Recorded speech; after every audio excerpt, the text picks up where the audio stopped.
Altered Beast is a 1988 video game for the Sega Genesis. My name is Larry McFeely, and I'm going to walk you through this incredible game that was packed in with the release of the Sega Genesis with a speedy delivery, which basically means we'll speed up some slower moments of gameplay. The game begins with Zeus, god of thunder, summoning you to rise from your grave to challenge Neff, the wicked god of the underworld. You're trying to save Zeus's daughter Athena from Neff. You start off by fighting these guys called Slowfeet. On the screen now is our first blue three-headed wolf.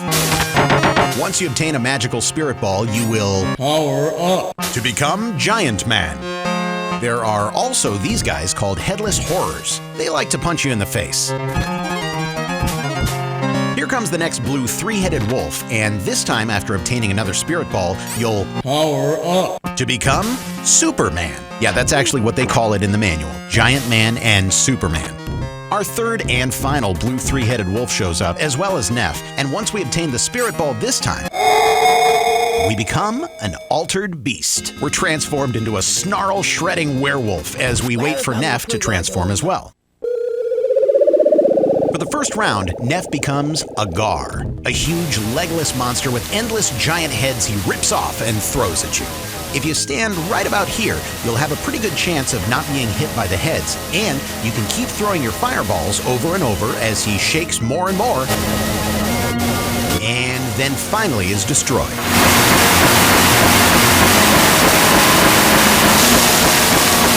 The boss is defeated, but Neff is not. He takes back your 3 magical spirit balls and you become just a regular man again. You chase after Neff through a hole in the ground as we shift to our first cutscene. I used to think this was so awesome. The music, the sinister darkness of Neff holding Athena against her will. This is where the Sega Genesis succeeded in their attempt to attract more adult game players versus the family-friendly stories available on the Nintendo at the time. Round 2 takes place in a dark and dank cave, and the first enemy to approach us on this level is a Round Leech. You want to be careful because these guys like to latch onto your head and suck your energy away. The three-headed wolves come up pretty quickly in this level, and the same rules apply.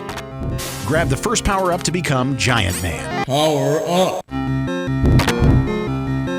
These Chinese dragons are called Rattletails. Grab another magical spirit ball to become Superman. Does this little guy look familiar? Well, he should. He's a chicken stinger, and he also shows up later in another Sega video game called Golden Axe, where you can actually ride him and control his actions. Once you obtain the third spirit ball on this level, you'll transform into the altered beast, Weredragon. I had never done this one before, so I had to leave it in the game, but apparently, the Round Leeches can still suck on your head even when you're Weredragon. Boy, is that weird looking. Weredragon has this great ability to surround itself with an electrified laser barrier that fries anything it touches. Neff waits for us patiently and eventually transforms into the Round 2 boss, Octeyes. Welcome to your doom. There is an easy way to defeat him, though. Just hang out right around the area where he opens up and fry those eyeballs fast and furious. Octeyes will be destroyed real quick.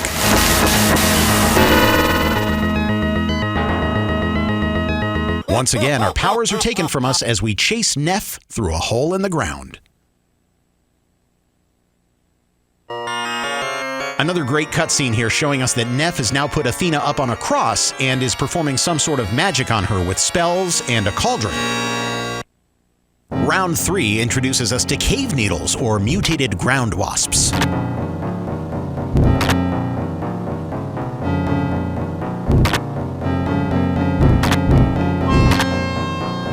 We power up here to become Giant Man and jump up to this top level to see Grave Masters.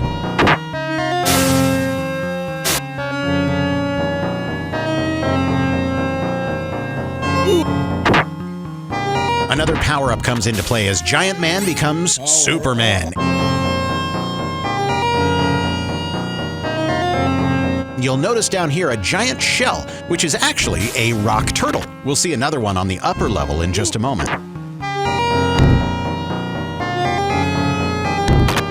This time, after obtaining the third spirit ball, we become the altered beast, Werebear. Werebear has the abilities of turning enemies into stone or doing a body spin. I prefer the body spin. Neff finally shows up and transforms into... Welcome to your doom. Moldy Snail. He's like a mix between a snail and a salamander. If you can keep jumping and staying over to the right side, it won't take very long for Moldy Snail to become red and eventually be destroyed.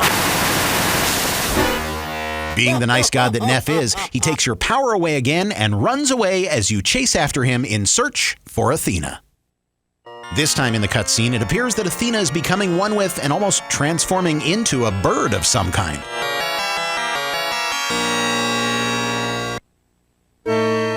Round 4 is kind of a more difficult stage. First, we kill these slow feet and almost immediately get attacked by a blue three-headed wolf for our first power-up.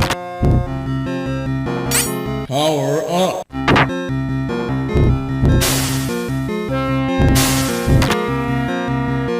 Then we've got headless horrors and grave masters to deal with as more three-headed wolves come our way, along with a new enemy, a hammer demon. They attack from above with a giant hammer. Power up. We power up again and keep moving along.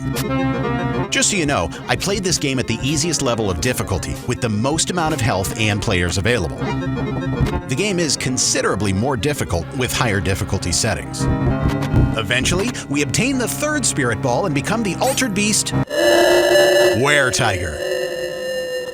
Weretiger shoots bouncing balls of fire and can also become a pillar of fire, destroying enemies in both up and down directions.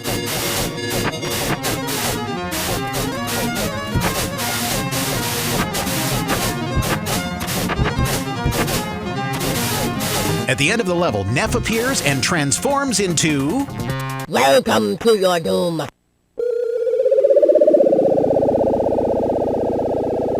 Crocodile Worm. You can stay on the front end of Crocodile Worm and keep using the Pillar of Fire feature to create damage. Oh! Even still, he'll take some time to bring down and isn't as easy as the previous bosses. Oh!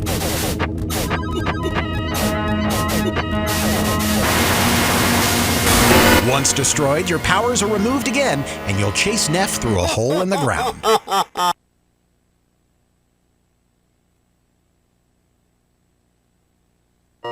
In the next cutscene, we see that Neff has successfully changed Athena into a bird. I always wondered why she didn't just shit on him and then fly away. Here we are on round 5, the final round of the game.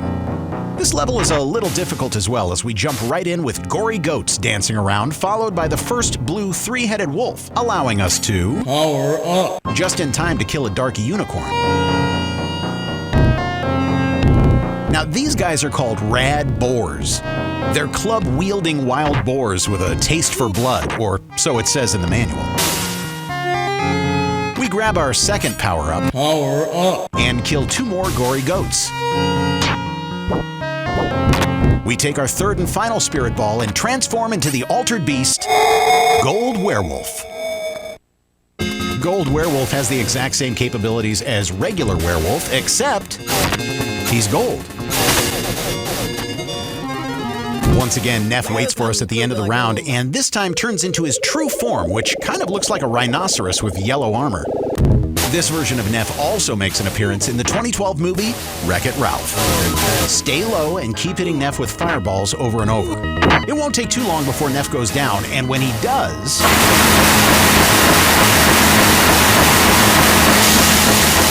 Athena is released.